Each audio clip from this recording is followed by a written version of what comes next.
Good afternoon. My name is Marc Draisen. I'm the Executive Director of the Metropolitan Area Planning Council, which is the regional planning agency in Boston. And we are very proud to be a founding board member of the Massachusetts Smart Growth Alliance, and so pleased with the Alliance's work generally, but of course with pulling off this wonderful conference today. Andre LaRue asked me to acknowledge a group of people at the end, but I worry that at the end there'll be fewer people in the room. So the three people that I want to acknowledge at the beginning for a tremendous amount of hard work, foresight, creativity in putting this conference together are our Executive Director, Andre LaRue, our two wonderful staff people, Ina Anderson and John Sisson. If I could ask them to rise and do acknowledgement.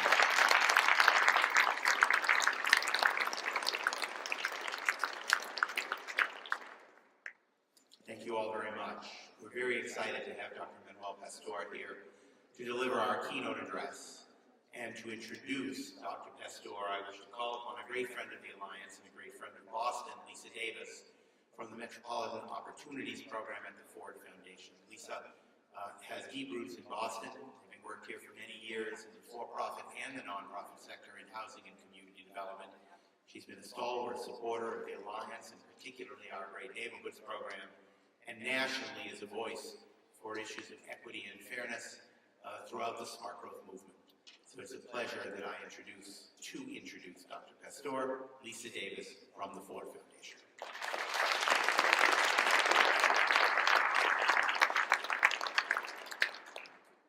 Good afternoon. Very nice to be here. Hi. Nice to be here this afternoon at this great conference. I was just talking with Andre, I thought this was like the third Smart Growth Conference, and it just gets bigger and better every year, but it's actually the first Smart Growth Conference. The other two were Great Neighborhoods Conferences, so don't get confused, very important. So I just would like to take a couple of minutes to introduce Dr. Pastor. He's a professor of sociology at the University of Southern California, also the director of the Program for Environmental and Regional Equity. We've been trying to get him here for a while. He says he likes to come to Massachusetts. It turns out he has roots here too, as he got his PhD at UMass Amherst. Thank you very much. UMass Amherst guys out there? Great. So the talk that you're going to hear today, I've heard this talk in a few different versions in different places. Is always really useful for me because Dr. Pastor has both the numbers to back up this idea, the research to back up this idea that inclusive growth is better growth, that it results in more prosperity and better quality of life and better places and political environment for people. So it's always good, you know, I spend my days talking about it and making grants in this field, but it's nice to hear the evidence and to hear some more solid research behind that. And the other thing that I really appreciate about Dr. Pastor is pretty much every time that I've met with him in another city, he's also meeting with people that are doing community engagement and resident organizing and trying to make sure that folks on the ground also have that knowledge and content to be able to do their work better and make their case better. And I think, you know, also he gets some feedback from him as well about what he's working on. So with that, I know we don't have a lot of time and I want to get you to the good stuff. Please come on up. Thank you very much.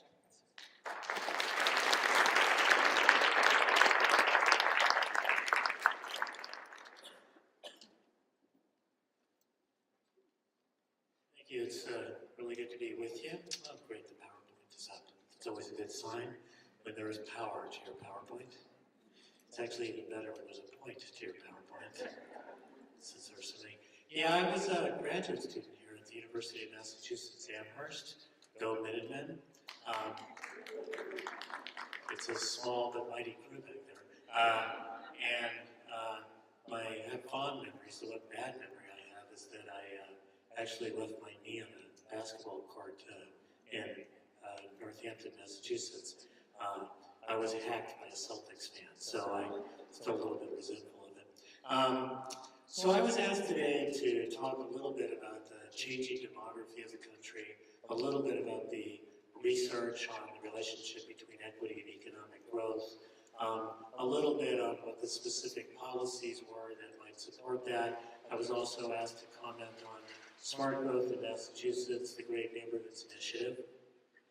And if that wasn't enough, I was then asked to spend some time making individualized predictions about the housing prices in your neighborhoods for each of you. And then just this last week, I was asked if I could talk about whether or not if there was a debate between Chris Matthews and Ted Cruz, whose head would blow off first. And I couldn't figure that out. And then I was asked just on the way in, I couldn't believe Lisa asked me this, if I would comment on the fact that the Nobel Peace Prize this year did not go to a deserving young woman who's done so much to promote intercultural understanding, Miley Cyrus, who managed to bring Torquay to the masses. And by the way, if you don't get that joke, you are way too old. So I'm actually going to talk a little bit about this demographic change piece, a little bit about equity, and then a little bit about some specific directions, more in the way of thinking about leadership that you need to exercise, and how to think about smart growth, not simply as a set of policies, but as a set of conversations that are meant to bring people together. So that's what I'm going to do. I always like to tell audiences before I get started that while I'm speaking, my voice might break a little bit. It's not that I'm really emotional being with you, although I'm really emotional being with you. It's that I have a speech disorder. It's the same thing that Diane Reeves has. Some of you may know NPR. It's a thing called spasmodic dysphonia, so your voice can break. Don't worry, it gets treated once a month with Botox, believe it or not, because that's how we treat everything in Los Angeles. So, for some of you, the happiest day of the year might be Christmas. For some of you, it might be Hanukkah. For some of you, it might be the day that the Smart Growth Conference takes place. For Andre, it's the day after the Smart Growth Conference takes place. For someone like me, the happiest day of the year is the day the census releases its statistics. And, we just had a treasure trove in the 2010 census in which we found out that for the country as a whole, the growth rate, the increase in the number of Latinos was 43%. The increase in the number of Asian Pacific Islanders, also remarkably, 43%. I think they were coordinating. The growth rate for African Americans, 11%. The growth rate for non-Hispanic whites, 1%. So 43%, 1%, that's why on the night that President Obama won the election, and all of those news commentators were going, oh my God, the country has changed. People like me were going, where were you when I was talking last year? So what's interesting about those statistics is that when people hear, particularly the growth rate for Latinos and Asians, they tend to think that what's driving that is immigration. And that is no longer the case. Immigration into the country is tapering off, has been for some time. And while it's certainly a function of increased border enforcement and a slow economy in the United States, more fundamentally, it's the result of more buoyant Latin American economies. It's one of the reasons why you've got Brazilians leaving, actually Boston, to go back to Sao Paulo where they can find a job.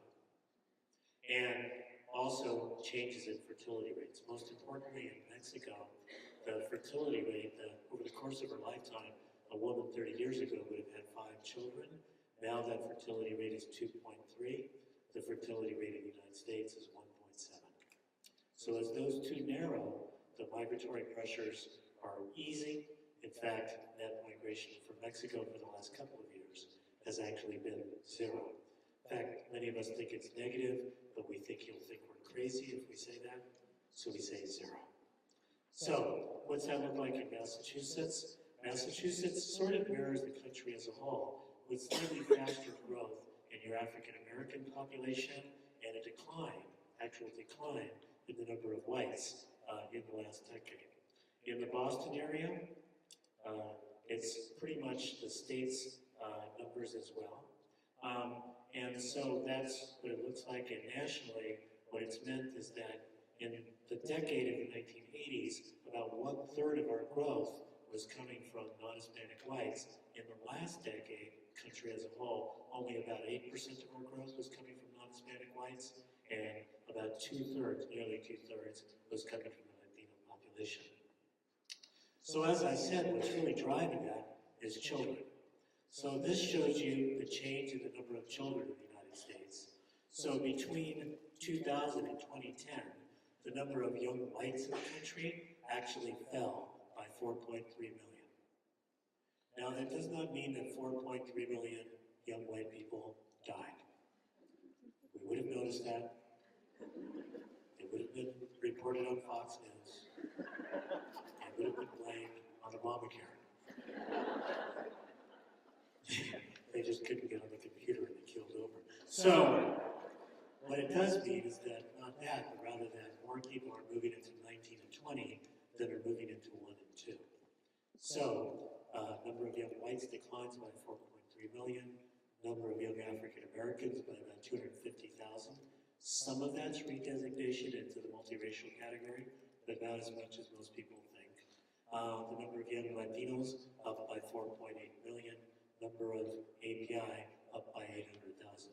So the country is changing, and it's really being driven by a homegrown set of dynamics, often the children of immigrants, but no longer immigrants. In Massachusetts, the pattern again is similar to the country as a whole, except for Massachusetts, the number of young African Americans actually went up, dramatic decrease in the number of young non-Hispanic whites. But pretty healthy increases in the Latino and Asian populations.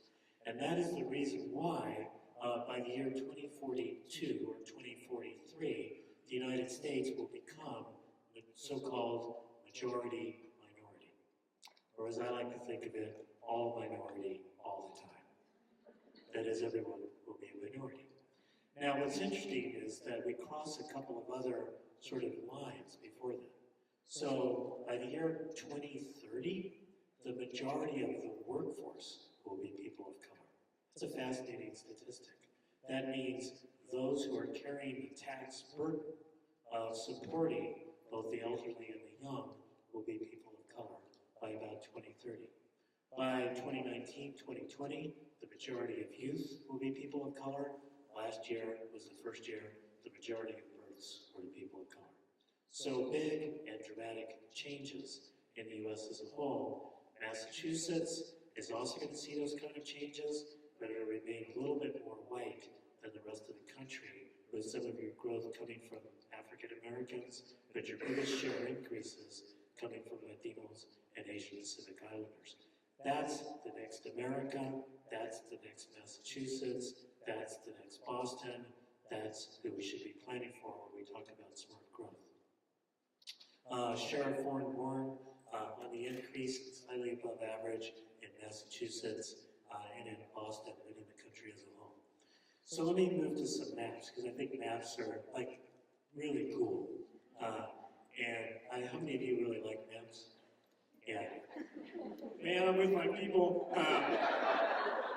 GIS nerds, yay. This is a map of the United States. It comes from a project that we're doing with PolicyLink, which many of you know. It's a very easy map to interpret. The browner the county, the browner the county. So, the darkest shade means more than 50% people of color. The shade in between 40 to 50% people of color, much like neighborhoods, that seems to be sort of a tipping point for counties. And then the lighter shades are less than 40% people of color. So in 1980, the country looked like people still imagined it. The Black Belt of the South heading up to DC, big African American concentration there. The borderlands of Texas with Mexico. And then the Native American and Hispanic areas of Arizona and New Mexico. Interestingly, look at California. In 1980, Los Angeles was not yet majority minority. In fact, interestingly, in 1960, Los Angeles was the whitest major city in the United States. It's not that way any longer, by the way. So you can see that the only majority people of color county in California was actually Imperial County. So what happens in 1990? You can see the change occurring in California and a little bit in other places in 2000 and in 2010. Let's go forward. 2020, 2030, and 2040. So you can see so much of the country changing dramatically. And there's a couple of things to pull out from this. The first is that this demographic change is widespread in terms of its geography.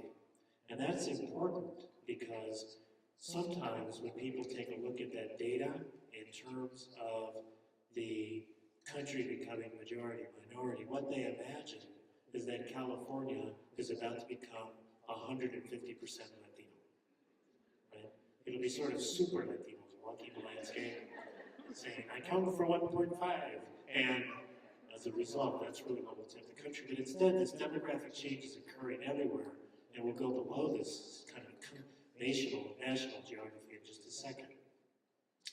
The second thing to notice about this is that the places that remain light are often either the industrial Midwest, not that vital, or lightly populated areas, or, interestingly, your northern neighbors, Vermont and Maine and New Hampshire, which are very interesting. By the way, one of these other presentations I talk about California. It turns out California, which is, we always, I know you don't like to hear this, but we think of California as America fast forward.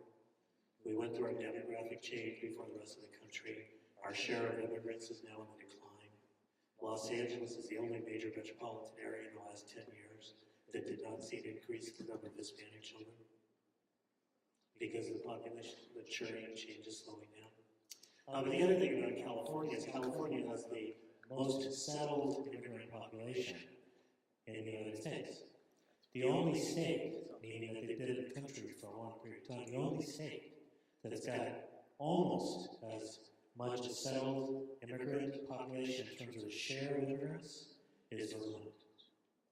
And that's because they have like 2 immigrants, right? And those guys have been there for a long time. So, okay, if you're from Vermont, I don't care.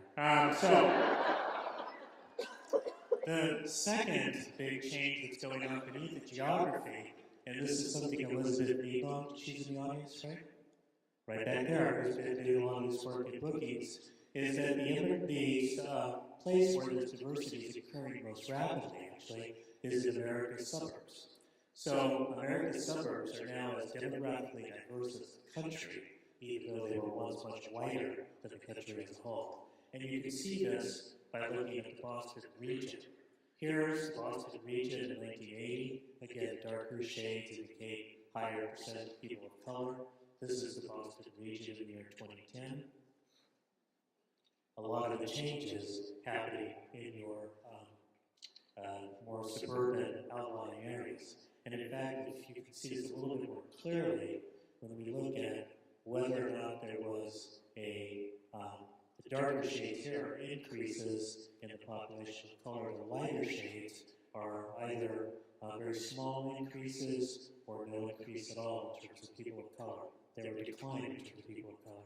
One of the things you're going to notice is the phenomenon that's going on around the rest of the country, which is your core city is widening, right? It's that process of gentrification, the diversity is going to your suburbs. Why is this important?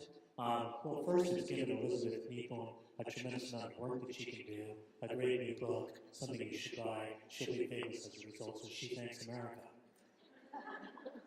The second reason it's important is because our suburbs tend to have very weak civic and social services infrastructure for those populations, often weak civic infrastructure because people have gone there and sort of escape city life and governance in a way, and they tend to, in particular, have very weak community organizing infrastructure, which is how people who are disadvantaged usually make sure that their issues come to the fore. So for those of you, and I know some of you, because I was in one of the sessions where you're talking about gateway cities, for those of you who are working in the suburbs, you're really working at the frontier. And it's important because often when we think in particular about helping people, working people, communities that are disadvantaged, we tend to think of their city. And while that's still true, working in suburbs is incredibly important.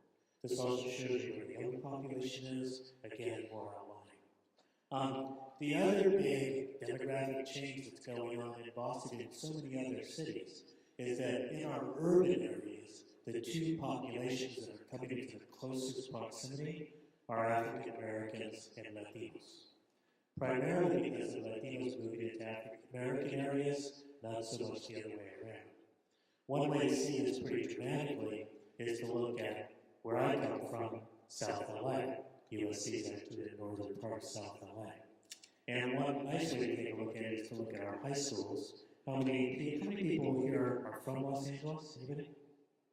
Okay. How many people are from LA but didn't want to admit it in this crowd? Okay. So anyway, these are sort of the classic high schools of South LA. Crenshaw, Dorsey, Fremont, Jefferson, Jordan, Locke, Manual Arts, Washington, Brown. Look at Jordan, Locke, and Manual Arts for a minute. 90% African American in 1981, 1982. Locke was about 98% African American. Manual Arts, 68% African American. Look at what these schools look like in 2008, 2009. I'm going to do that again because I like the noise.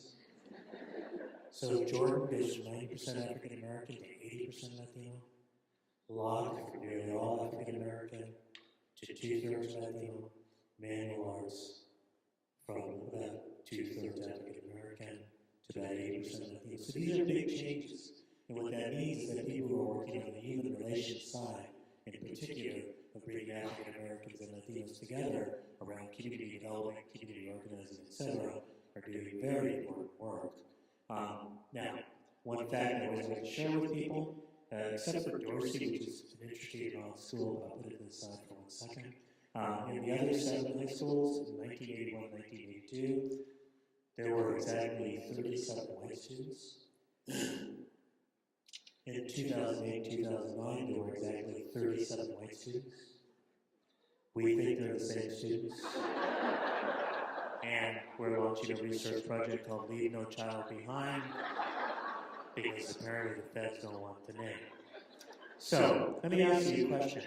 Are those some interesting statistics? So,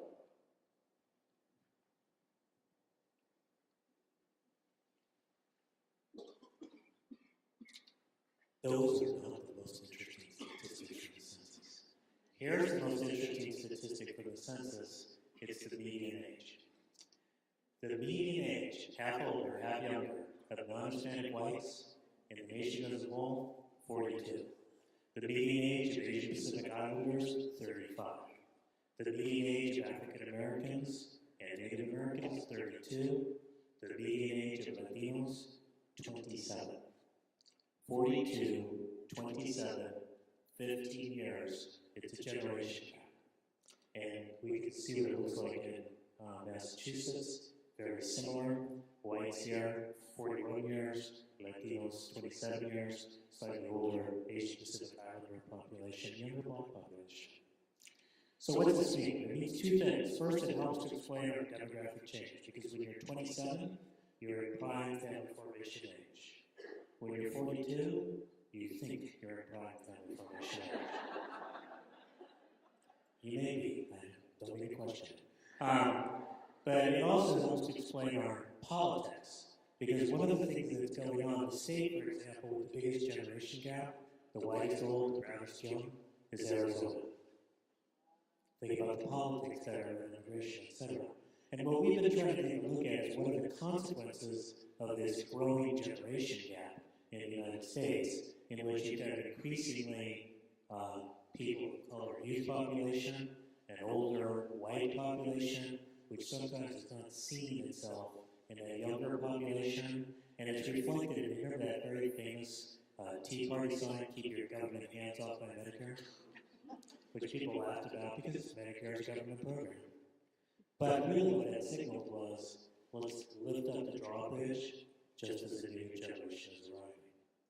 And what we've been taking a look at is the consequences of that for public policy.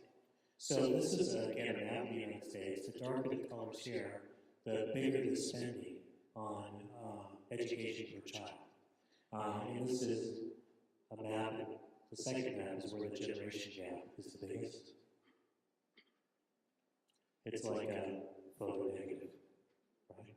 And by the way, for the nerds amongst you, that relationship holds even when we do multivariate regression, which we put on the right-hand side, all the things that predict school spending, and do cross-series time series with fixed effects for the states. If you can understand that, all you need to know is the results are reliable. So, now this changing demography is occurring against the context of tremendously growing inequality in the United States. And you can see here, the blue line is the share of income going to the top 1%. There are exactly two peaks here. One is 1928, the year before the Great Depression, and the other is 2007, the year before the Great Recession. And there's a set of explanations which talk about why those things are related. You can also see the share of income going to the top 1 to 5%, to the top 5 to 10%, also steadily growing, although not as much.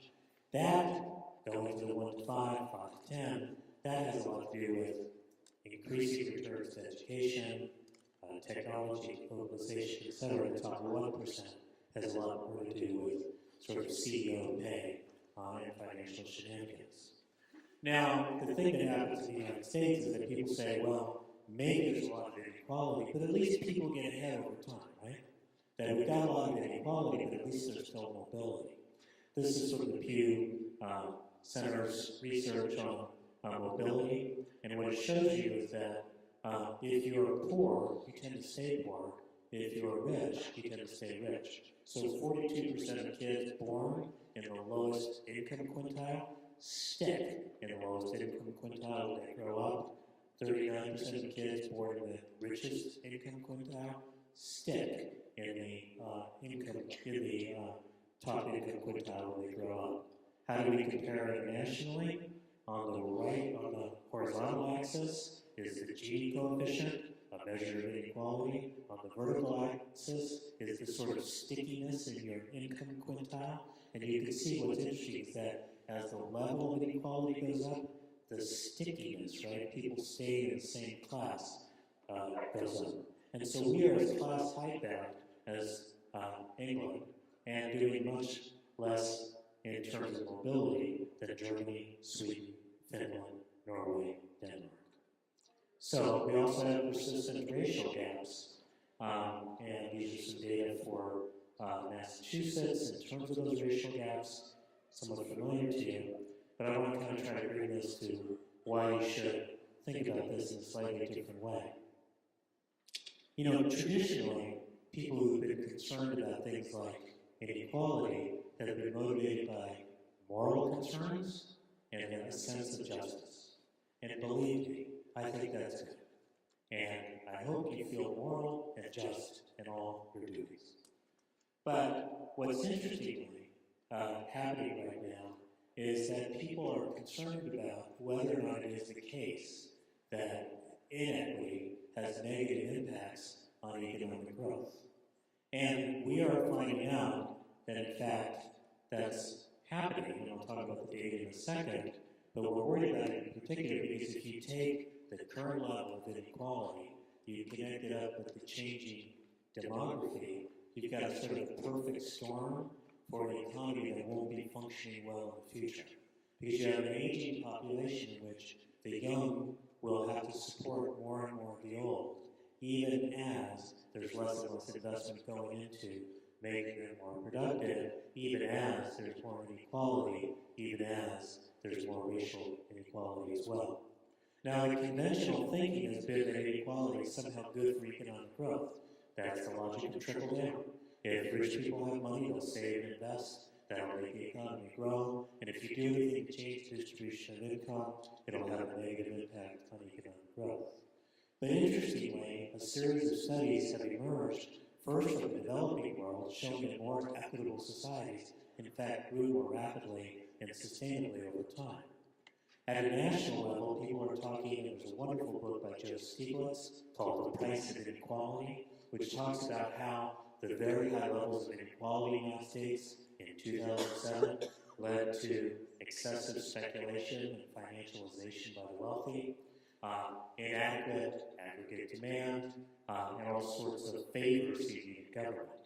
But a number of us have also been doing research taking a look at America's metropolitan regions. And what we've been finding over and over again is that those regions that are more equal, that are less segregated, that have more inclusion, in fact, grow more rapidly over time. Now, I know you might be looking at me and saying, I'm not sure that's the case. After all, he's a professor from California. He probably came up with this theory in a hot tub. He was working on his computer, it fell in the tub, big electric shock, his brain was fried, the computer produced different results, he's claiming it's the truth. So don't believe me.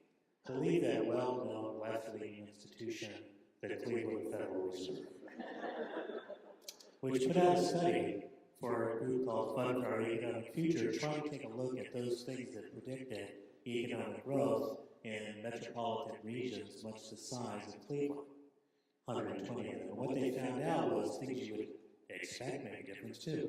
More educated population, anchor universities, diverse industrial sector.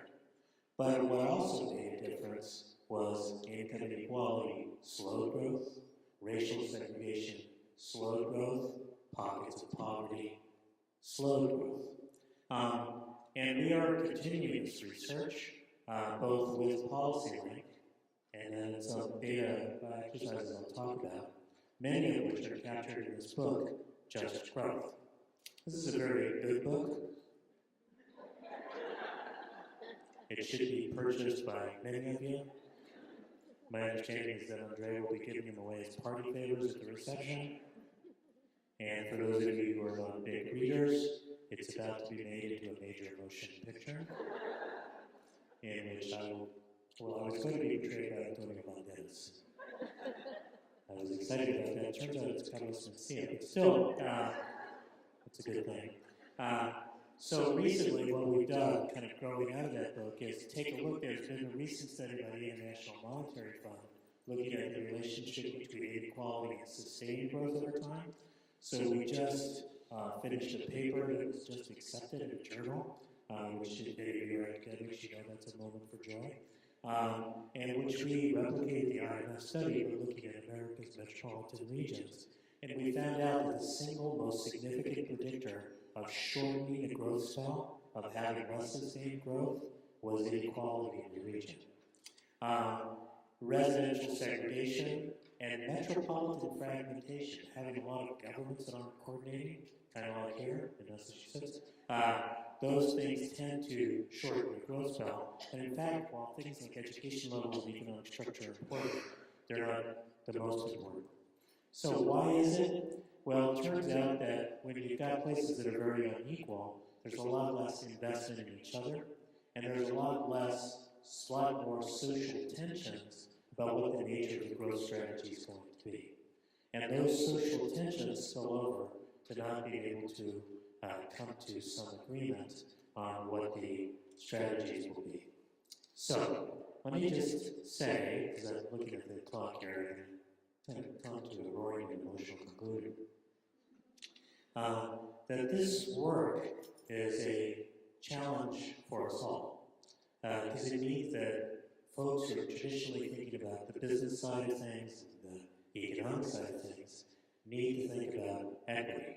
It also means that those of you for whom equity is your major concern need to think about the economy. And that we need to put together the sort of concrete policies, many of them embodied in the smart growth policies that you're working with, to make some of this real. I'm going to jump over this to get to the end. So let me pull out a couple of lessons from this that I think are key to take away.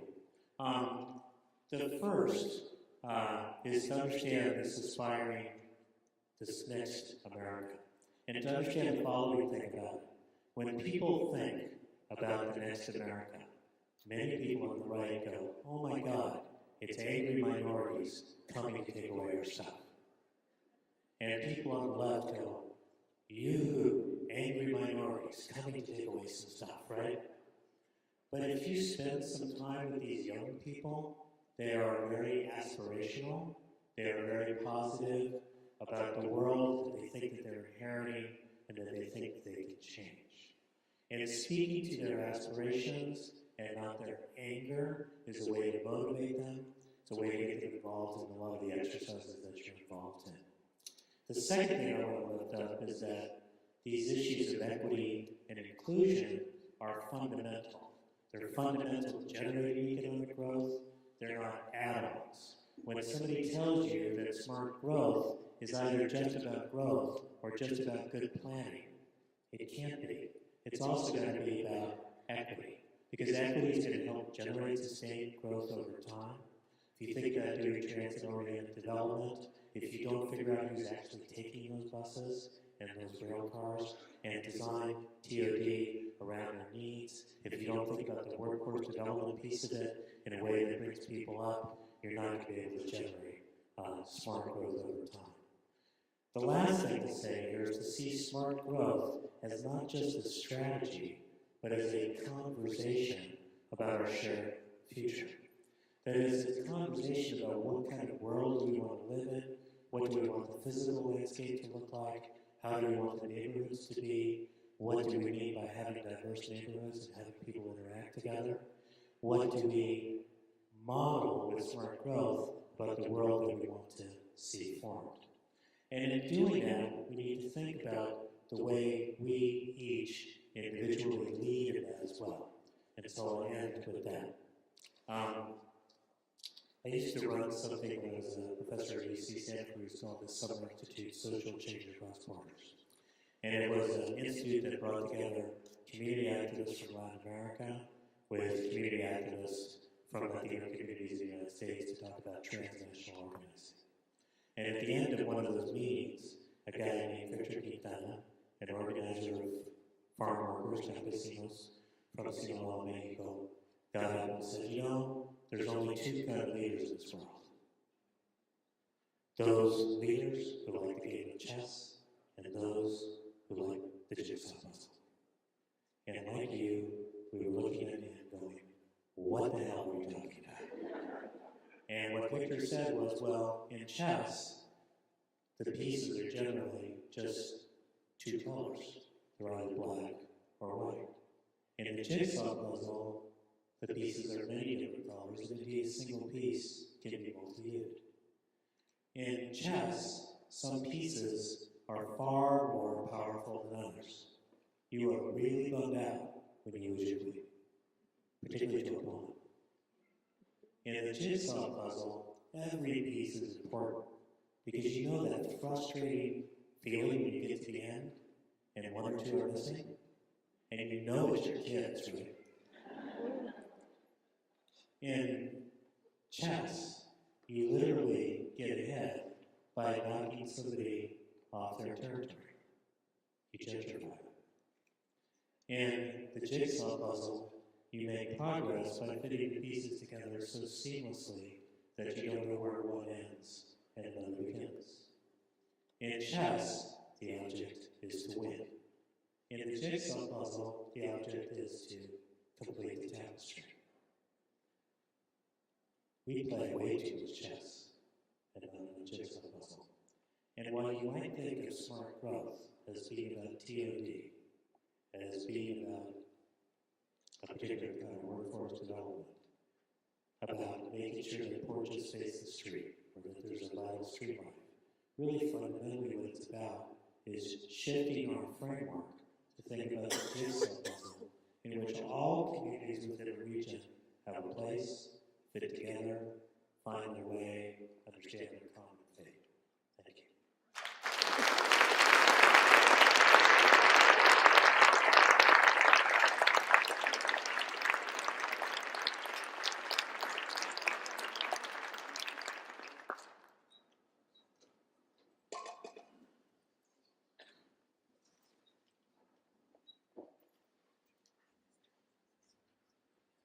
Thank you, Dr. Tessar. Oh, it works. Good. Excellent. This is the part of the program where we all sit in comfy chairs and where we try and stay awake. These are not smart growth chairs. They're very large. I don't know. I feel a little self-conscious. But in any event, thank you very much. Those were informative and inspiring remarks, especially about the jigsaw puzzle. I think I can use, honestly, I think I can use that metaphor in so many different places and ways, and I'm glad you came to the final point about the fact that it's not actually about winning, defeating someone else, it's about completing the puzzle. I think that a lot of us who work in metropolitan regions, also those folks who work in the rural parts of America, are faced with just that challenge. How do we put the puzzle together? And many of us spend a good deal of our time working with the feds, with the Obama administration, with Congress, with individual regulatory agencies. We work hard on policy development at the state level.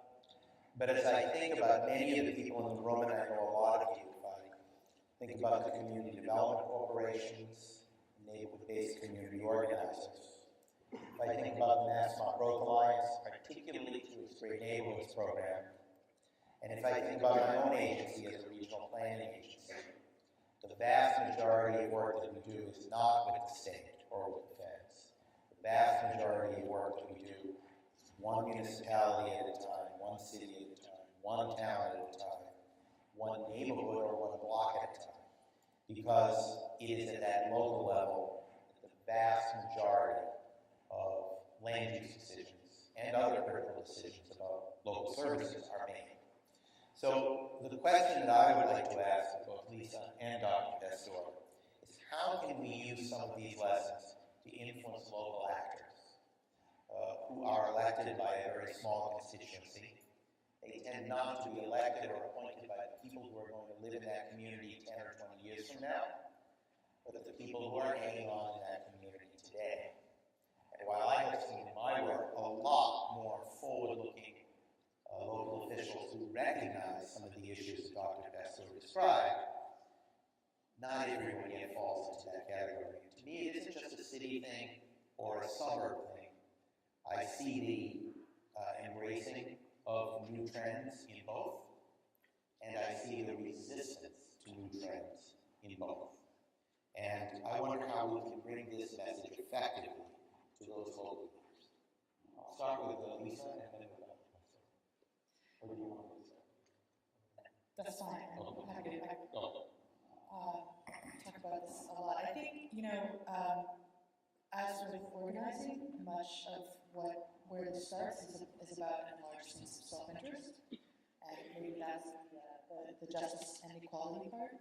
But I think it's also becoming a financial imperative for many cities and towns. For many of the reasons that Elizabeth described yesterday and today, that you talked about, Dr. Destor, cities and towns can't afford to be isolated anymore. Their budgets are in crisis. Many of the social service agencies and essential services that they need, they can't provide on their own. They need to work with neighboring cities and towns. And so I think that there's a certain financial imperative that this regional cooperation happens. I think leadership is also key. A good mayor in a city or in a couple of cities and towns cooperating, the two good mayors cooperating can provide an example of what the wins can be and how successful it can be, and other people tend to follow along. I think there's quite a few of those in Massachusetts to lift up, and hopefully there'll be a lot more to come. Thank you. Yeah, I guess I want to echo and maybe develop one part of that, which I think that people are motivated by both interests and values, and they can meet their interests in multiple ways, but they can only meet their values in certain ways. So let me give you an example. If you want your kids to have a good education, you can meet that by either making sure the public schools are decent or getting your kid into a private school. But you can't meet your value that a democratic education is a cornerstone to a democratic society without making sure we have a decent public education system. So I think you need to approach people around their interests, but you also need to deeply connect with them about their values, and some of those values are the values of the place, what do they feel about the particular community that they're in, the value of leading for the future, etc. So I think interests and values, you have to do both. And in doing values, you have to do kind of traditional community organizing, one-on-one stuff, you have to do leadership development, but you have to do the stuff that really binds people together to get through tough times. The second thing, I think is a little bit relevant to it, after we finished the book, Just Growth, we wound up looking in that book at all these areas, and we found that one thing that seemed common amongst them was they'd come up with some way to create what we stupidly, because it sounded very fancy and academic, called an epistemic community. Now, that sounds like I could go to Harvard. But what it means is what you know and who you know it with. And afterwards, of course, we realized the simple expression is knowing together is growing together. So people who come up with data mechanisms that they can share data across the region so people are talking about the same facts, who come up with leadership programs so you can bring people together across constituencies, that's really key. The third thing I would say about this, because we're now continuing this research, is to understand that there is a balance that may involve sometimes drawing a line of fighting. When people talk collaboration, they often imagine collaboration to be like that ride at Disneyland, It's a Small World After where all the children are singing together. Collaboration is sometimes a little more conflictual. And I always describe collaboration as principled conflict. And that is, you're with people with whom you have some conflicts, and you've got some principles that you share, values, and you've also got principles about how you conflict. And one of the most interesting examples of that recently is in San Antonio, Texas, the mayor, community groups, and the chamber teamed up to pass a 1/8 increase in sales tax to pay for pre-K education for disadvantaged kids. So it's a tax borne by people who are not going to benefit from it because most people will be paying that tax, their kids are disadvantaged. But it got sold as this is our homegrown workforce, this is who we need to be productive 20 years from now, let's make this investment now. And what's interesting about that is if you went to San Antonio 30 years ago, you would have seen tremendous conflicts between a west side of San Antonio that felt ignored by the kind of political power structure. It was a place where the IAF was essentially reborn with Cops Metro, doing all sorts of great organizing, etc. Out of the conflict came this great spirit of collaboration that exists there right now. So we need to understand that sometimes coming together involves skirmishes. And so part of this process may be people advocating for the needs of people who are less advantaged in the planning process. Thank you very much. So I could ask about 10 follow-up questions and make plenty of comments on my own. But I think my job here is to encourage all of you to give us some comments or questions. I would ask you, whichever you do, to try and be brief, and please begin by telling us who you are and where you're from. And we do have a pretty hard stop time of 4 o'clock, and I can't see a clock anywhere in here. So we have about 20 minutes. We have a hard stop time for because both of these fine people have to get to Logan and catch the plane. So there are volunteers with mics.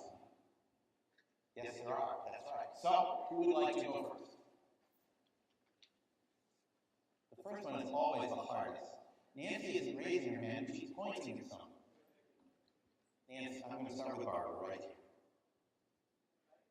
Yes. And if there is someone back there, I didn't quite see a hand.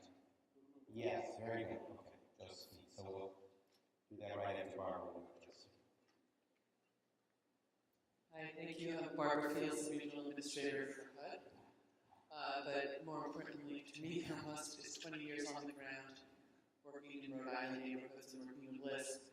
I've seen some great examples all across New England, even in those northern states you were teasing about. What is the hope for building any kind of strong communities if we don't change the fundamental way we fund education in America based on property taxes? What a simple question.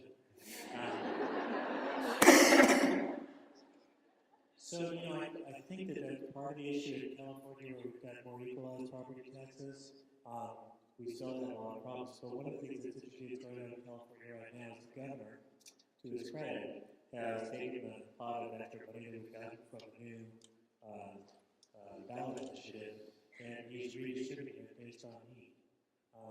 Into the districts who have more English learners, more poor kids, etc.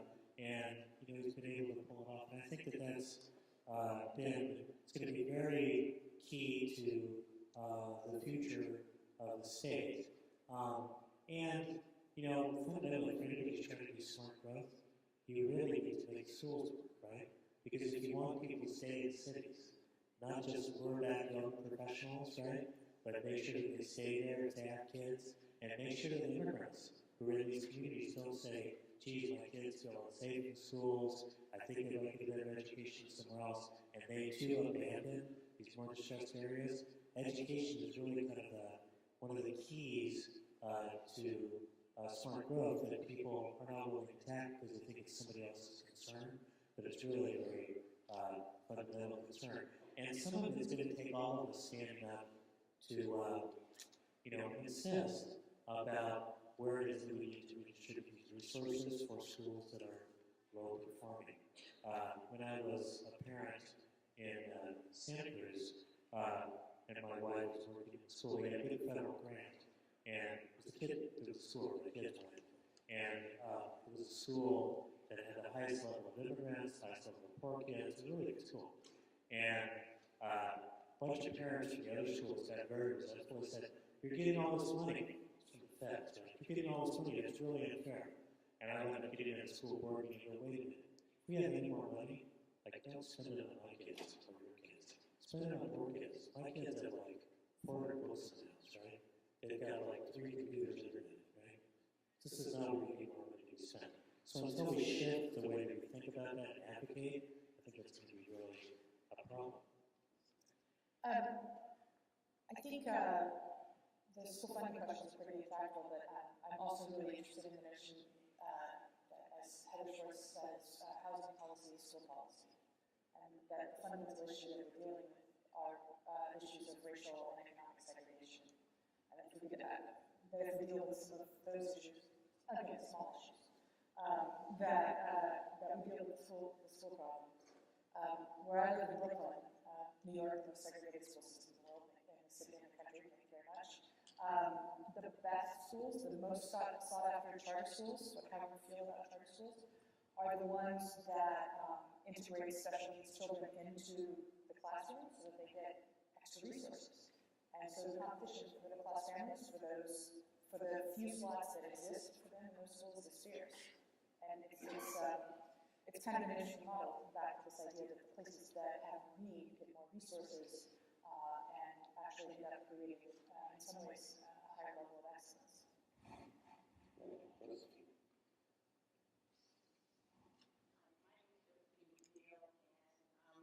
I run a nonprofit in Newton, Massachusetts, which develops affordable housing. And I guess I was struck by the data, and which shows the shift in terms of populations, whites and non-whites, or communities of color, as you call them. But I think I would like to hear, I'm sure you've looked at this, how you engage, or how those different communities come together, because they don't always have the same values and the same objectives. So how do you get them to come together so that they can really be a collective voice? Because unless that happens, even though the numbers are going to shift, the whites will still continue to be the ones who have all the power and make all the decisions. So that was the second easy question. Thank you. First, I think it's fundamentally about organizing, building relationships, and actually the other thing that comes to mind is that it's less about transactions and more about transformations. It's less about making deals and more about making change. So, for example, some of the work that we do in LA, particularly on Black immigrant alliances, there's a tendency to have a transactional point of view. I wonder how African Americans can support immigration reform, or whether the immigrants will support African Americans as an issue. But it really turns out that the better way to go at this is to work with immigrants to help them understand American history and the way in which the African American struggle for civil rights and social justice is sort of the fundamental bedrock for any progress towards social justice in the United States. And so when people get that fundamentally deep down, that's a transformational understanding. When we work with African American communities, we just give them the book, The Warmth of Other Suns, right? Which is about the great migration from the south to the north, and all of a sudden the migration experience becomes something quite familiar again. So I think it's about kind of doing that very important transformational work. The second thing that, this is to sort of lift the veil on the kind of talks that I've been giving.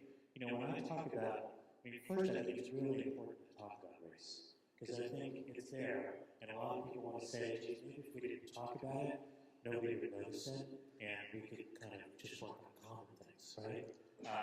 And my framework is you need to get race up front, get race behind. That if you put it into the conversation, if you make people feel seen, their issues addressed, concerns addressed, then they'll be part of a bigger and broader conversation. At the same time, you have to do that in a way that brings a lot of people into the conversation. And that's one of the reasons for, it's a forward-looking presentation of demographic change. The humor, which I know you liked, is also a way of bringing you in to make sure that it's a conversation you can feel comfortable in. And the way I think about this is I wrote this book with Angela Glover Blackwell and Stuart Quo on Common Ground, Race in America's Future. When we wrote the book, we sat down for 2 days, first 2 days of writing the book, and we decided we actually, when we worked together, we just didn't know each other well enough, particularly around issues of race. So we wanted to talk about, African Americans, why is Jim Crow? Didn't it happen a long time ago? Or Asians, what are you complaining about? You seem to have high incomes, right? Or Latinos, are you Latino or Hispanic? Can't you figure out what you are? And what we realized through those conversations was Latinos are coming to their identity, so they're coming to their name. That Asians, some of them they feel like they're the permanent other. That the African American struggle for social justice is fundamental, defining, and persistent in terms of how we think about race in the United States. So we called those 2 days, we had a scientific name for it. It was 2 days of saying stupid shit to one another. And one of the things that we don't do is create a space, a forgiving space, where people can say stupid stuff to one another as they come to understanding each other. And that's some of what I think we need to do to have communities of color find their common ground, and then find their common ground with the broader society. I might add one thing, if I could, in response to Josephine's question, which is the importance of community organizing and civic engagement. It follows up on one of the points that Dr. Pastor raised in the planning process. With the benefit of sustainable communities funding from Barbara and her organization, and from several of the other federal agencies, EPA and USDOT, we're a land use planning agency that has started to do a tremendous amount of community organizing and civic engagement.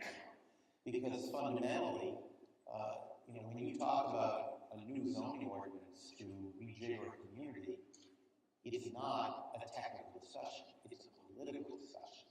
And if you have the same 10 members of the planning board and the board of selectmen and the town administrator in the room, you get one answer. And if you get lots of people from the community in the room, there are some communities where you get the same answer, but there are a growing number of communities where you get a different answer. And it's in those communities that we want to recognize that difference.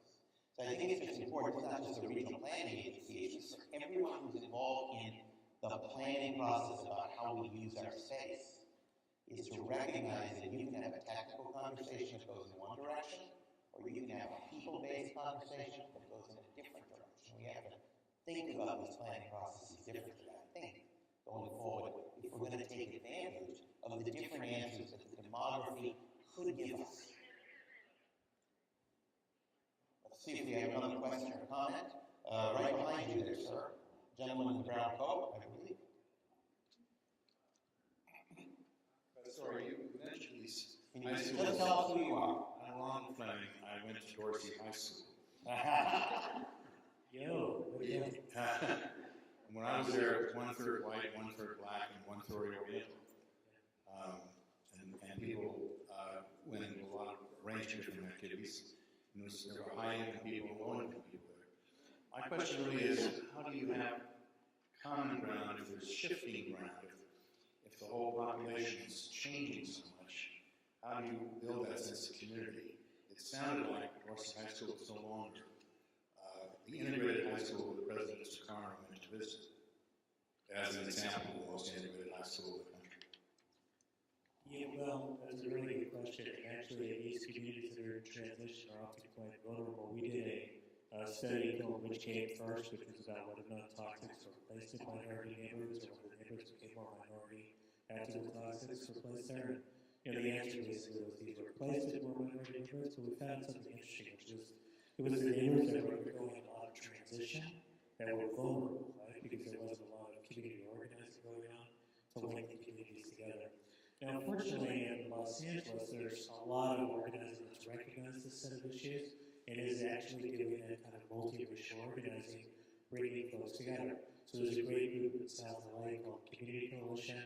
I helped moderate their 20th anniversary community meeting, and it was amazing to watch older African Americans applauding thunderously as an undocumented Latino immigrant got out to talk about his concerns about education for his kids and how it was difficult for him because he was so scared that he was going to be arrested at almost any moment of the day. And to see them see themselves in him was to understand the power of the bridging people. So I think that work is being done, but it has to be paid really careful attention to in the context of the changing demography. And let me just say there is, in particular, a lot of people look at a place like South LA and go, well, it's not changing demographically because, Dorsey did have white folks back in the day, but like by about 1970, 1975, almost everybody was not going to that high school. So people look at places like South LA and go, there's no demographic change because the percent white's not changing very much. But that's sort of a white-centric view of the world, right? There's a lot of demographic change that's going on there. And there's certainly a lot of demographic change going on in America's suburbs right now. And drawing these lessons of helping people get through this change because it's discomforting, right? Change is change. Toward this end, there's a bright light in my eyes. Right over there. Yes. If you could bring the mic over to this young lady.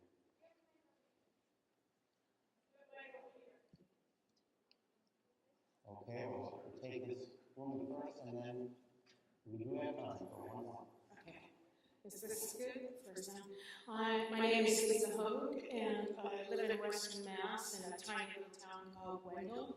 It has a population of 800. It's going down. I guess I have some comments and I'd like to have them responded to. I also do work in Springfield, which is an hour south of me, and I run a transdisciplinary design organization called Design Ventures Western Mass, which I founded 2 years ago. The primary purpose is to urban renewal challenges into transdisciplinary design challenges for artists, architects, interior designers, graphic designers, photographers, other stakeholders to projects. I've been doing work in Holyoke, North Quadrant, which is Apple and Orange, Springfield, a little bit in Terrace Falls. Well, hopefully in Terrace Falls we've been having conversations. But the most important thing I want to talk about right now is not related to what I do for my business, but when you're talking about the inequities in education. And one of the speakers in the Gateway Cities talked about, well, is there a problem with having pockets of poverty?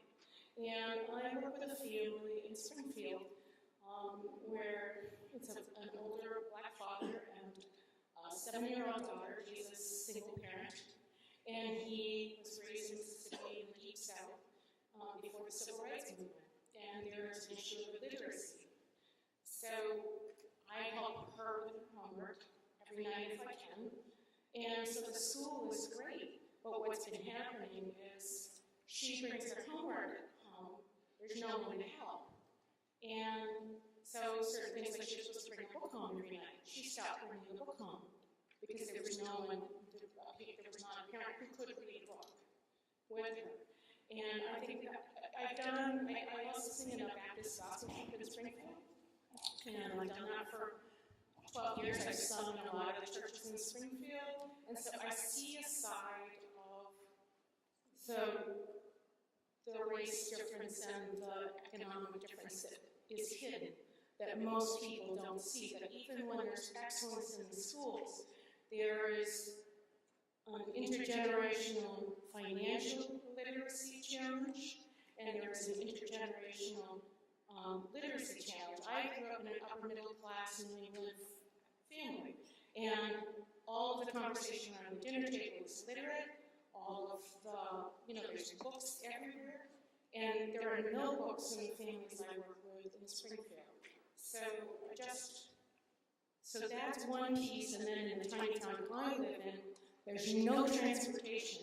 We can't get an internet connection except for dial-up. So there are all these different ways in which we want to try to make these bridges, but we're stopped at every turn. You've raised a series of issues about equity, which I think stand on their own. I'm going to, in the interest of trying to get one more question in, if I could, move to the gentleman on the far right over there. And I think this will have to be the last question. Hello. So my question, I feel, goes to a positive solution. Please let us know who you are. Oh, I'm sorry. My name is Christian Williams. I'm from the American City Coalition for Maine. So my question is, when you're thinking about shared values and principles, getting people to work together, do you feel that using media, specifically social media and other internet, because the corporate media is kind of tied up?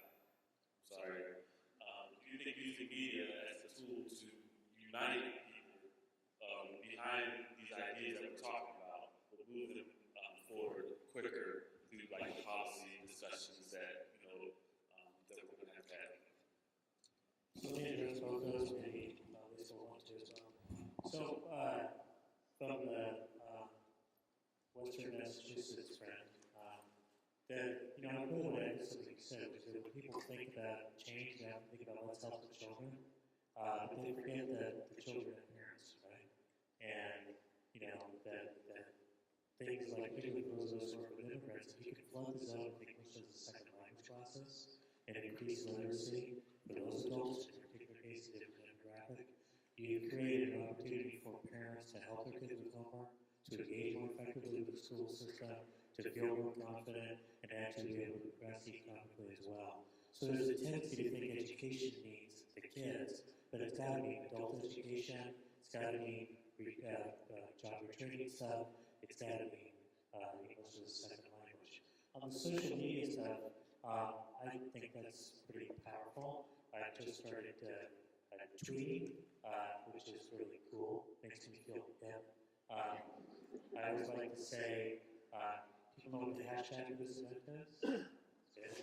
All the young people understand that word, and all the old people, that's not what you think.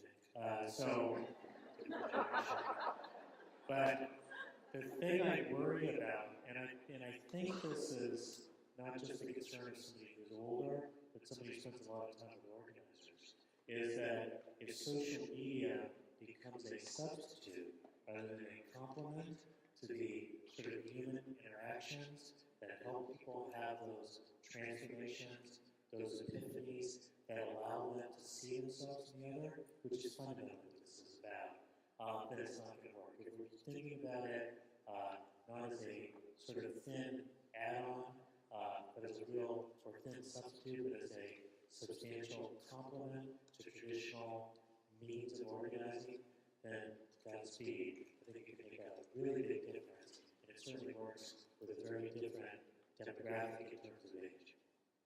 Yeah, I think that's right. I think we've, at the Ford Foundation, done a lot of investing in some new ways of engaging civic engagement through technology, but it really is a layer on top of a base of understanding of relationships. And it's an important layer because it allows people to do some things in a transactional way that they couldn't do without it, in terms of reaching others and building numbers and interacting with other types of media and with elected public officials, but it's for purpose too. So. Marc, say that because. So folks, let's see if this is still working. Unfortunately, our time is coming to a close, and I'd like to once more just thank Lisa and Manuel for being with us today, for sharing their thoughts and insights, and wish them a safe trip back to home or whatever other part of the country you're flying to.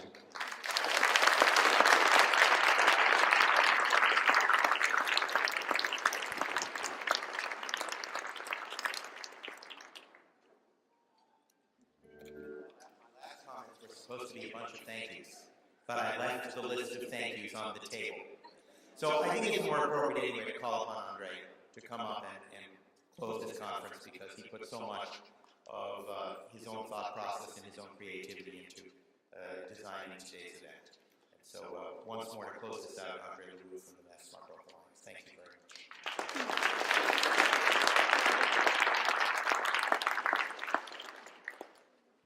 Actually, it's a very easy announcement. Basically, I just wanted to thank everybody for coming here today and for staying the whole day.